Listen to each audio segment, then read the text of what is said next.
It's one of those weeks where I need to have a difficult discussion with someone. We all have times where we have difficult discussions, right? Personal or professional. There's no avoiding them, unless you do.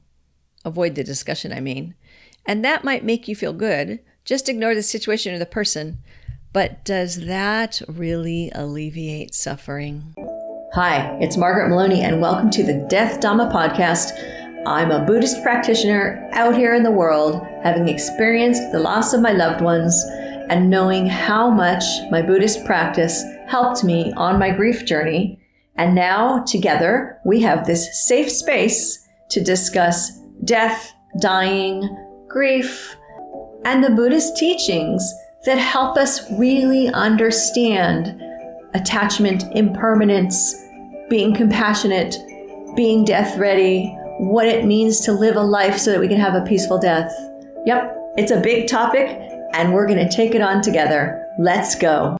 Do you tell that team member that he or she or they is underperforming, or you drop hints and compliment others who do terrific work and hope that the underperformer catches on? Do you explain your boundaries to others, or just ghost people who don't seem to understand? And if there's someone who you don't want to spend time with, do you just ignore invitations from that person and ghost them? Or do you tell them? And if so, how? What do you say? In our desire to avoid our own suffering, either from people who do not share the same boundaries, or people whose company we do not enjoy, or team members who do not do a good job, we might be unfairly causing these individuals more suffering. I can think of a time when I had an employee who was doing a terrible job, and I avoided him. And I did not have good discussions with him until it was time for his yearly review, where he received a horrible score and no raise. He was shocked. And I was annoyed that he didn't know that he was doing a bad job. In my head, I was thinking, how could he not get this? But I was not being fair. In my rush to protect myself from difficult discussions, I caused him even more suffering. This was a situation that called for two types of compassion, or two ways to draw upon compassion: compassionate directness and fierce self-compassion. And these two could have helped reduce the suffering of the employee and the suffering I later felt because I realized that I had been unfair. I had been a bad boss. And while right now I am drawing on a professional situation to illustrate some key points, each of us can recognize times in our personal lives where instead of avoiding a difficult discussion or addressing boundary-breaking behaviors, we took what we thought was the easy path, the path of avoidance. But avoidance leads to hard feelings, additional misunderstandings, and I don't think it's creating positive karma. The idea of compassionate directness comes to us from Arianna Huffington, and definitely she speaks and writes about it as an organizational cultural value that can give your organization a competitive value. Let's level set right here, right now.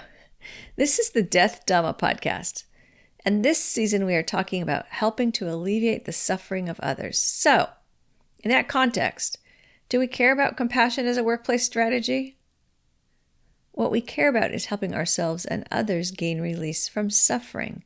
Now, you can say that difficult, toxic workplaces give all of us plenty of opportunity to grow in our practice.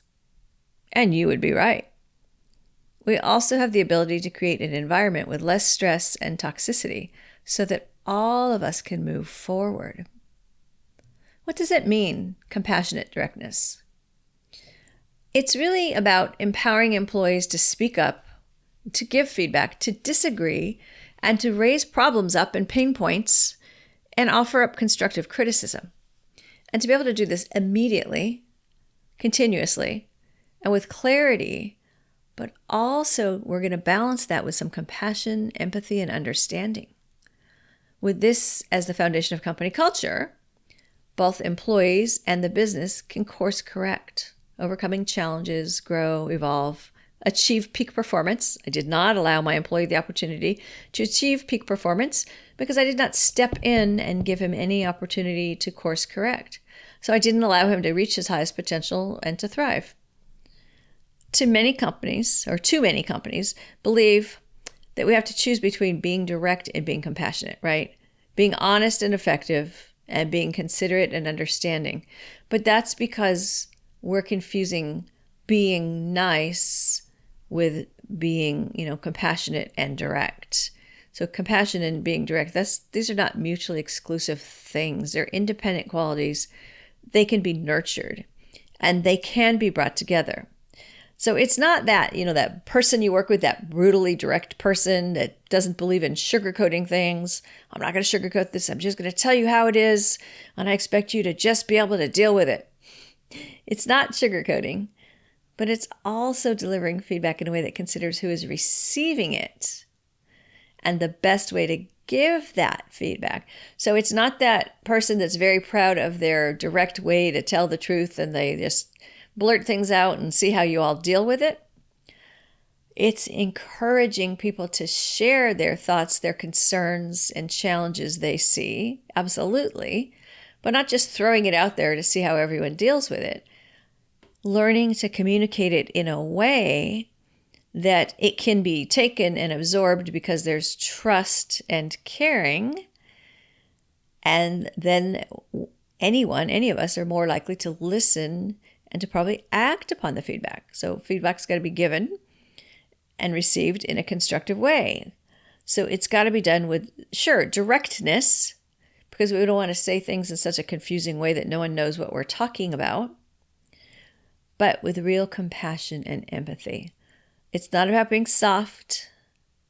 It's about acknowledging how we work as humans and that we bring our whole selves to the workplace. And that is such an important phrase. And I remember years ago, I was setting off, I was going to maybe do some coaching with people who are having conflict and challenges at work. And that idea of we bring our whole selves to the workplace has always been an important theme to me in my other work I do, in project management. We do bring our whole selves to work. Whatever our belief system is, it comes with us, no matter how much we may try to hide it, right? So as Buddhists, we bring our ability to be mindful, our ability to recognize the truth of suffering. We cling and attach. I want to be the top performing employer. I don't want to be embarrassed by being called out in front of my colleagues. And as leaders, we often fear being perceived as soft. But I always appreciated what Jack Kornfield has said on this topic. Compassion is not foolish. It doesn't just go along with what others want so they don't feel bad. There's a yes in compassion, and there's also a no said with the same courage of heart. Okay? And so it doesn't mean I don't say something difficult because I'm afraid that I will upset you. It does mean that I find a way to say what I'm going to say in a way that I can deliver it knowing that it could be upsetting to you and in the best possible way. And let's acknowledge something though. When we need to have difficult discussions with people, even with our pre-work and our thinking about how can I deliver this in the best possible way to this person, and thinking about timing and how to say things and how this might impact their feelings, we still might upset people. Right? So this is, again, there's that yes and there's this no and the courage of heart. And there's this, what Jack Kornfield calls the fierce sort of compassion, right? So it's the power of saying something difficult, or it might even be the power of giving that review after you let somebody know they're not performing and they don't step up. It might be the breaking of a relationship, whether that's, employment or personal, right? So we still use that fierce sword, right? You're practicing compassion fiercely and fairly when you can say no or have the difficult discussion without feeling anger or fear. That's what you and I want to be able to do, is to be able to come to a place without having hard feelings. I had hard feelings towards this employee. Why is he doing such a bad job? I mean, I took it personally. Right? Why is he doing such a bad job for me? And it had nothing to do with me.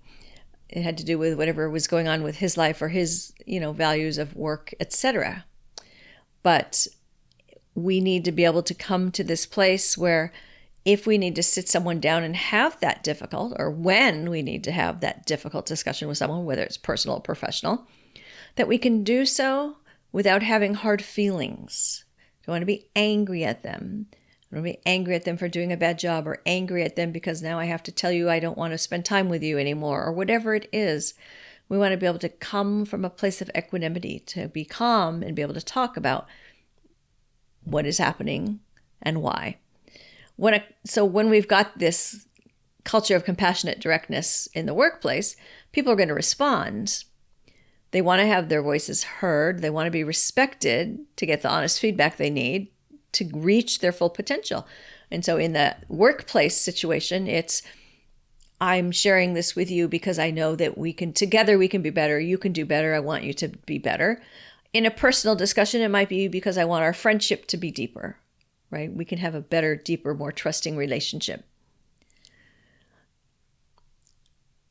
Today's at work, people place a value on engagement, transparency, and that, opportunity to grow. So in the workplace, we want to give them that opportunity to grow. So when we learn to be better communicators, we're more creative, we take more risks, and we're far better able to identify problems and course correct before they become crises. And in our personal relationships, when we can work with someone and invite them to share and to find opportunities for us to get along better and to deepen our connection, then that also becomes something that we can do together. That's something we can do together. So, this isn't just about making a company more pleasant place to work, although it certainly does. And it's not just about driving outcomes and a competitive advantage.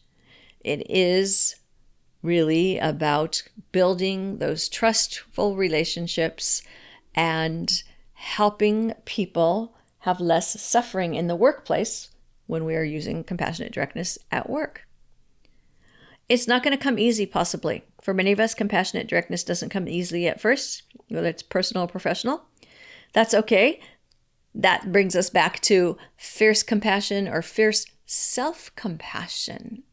If we cannot offer up ourselves some self-compassion to recognize when we could have done a better job in being direct or in how we broached a topic or how we treated someone, then we're going to be stuck. So we need to use our self-compassion. And you know what? We also want to teach the people around us to use self-compassion so that when we have to provide feedback that could be difficult, they don't spend all day beating themselves up. Oh, I'm such a terrible employee. No, we're working on this together, and here's this opportunity for improvement. And so it will get easier with practice. And when we have these discussions from a place of true compassion, again, not from a place of avoiding difficulty, then you're helping others with suffering. Even if, you need to say something that somebody prefers not to hear, it's better to be able to have the discussion than to bring about those other, behaviors, ghosting, expecting people to just know, because that really only leads towards more suffering. I've got books for you, starting with Carpooling with Death, How Living with Death Will Make You Stronger, Wiser, and Fearless, the book that got me going and helped me to discuss going through the death of my loved ones, followed by Sitting with Death, Buddhist insights to help you face your fears and live a peaceful life, based on Season 1 of the Death Dhamma podcast, and just recently, Enlightenment Unleashed, how your pet can lead you to spiritual transformation, because during our lifetime, we may see the rising and ceasing of many pets, and we love them like they are our family. Find these on Amazon.com or come see me at MargaretMeloni.com. You've been listening to the Death Dhamma podcast with your host, Margaret Meloni. Thank you so much for being here. Come find me on MargaretMeloni.com, MargaretMeloni.com. And until we meet again, may you be well, may you be happy, may you be at ease, and may you be free from suffering. Bye for now.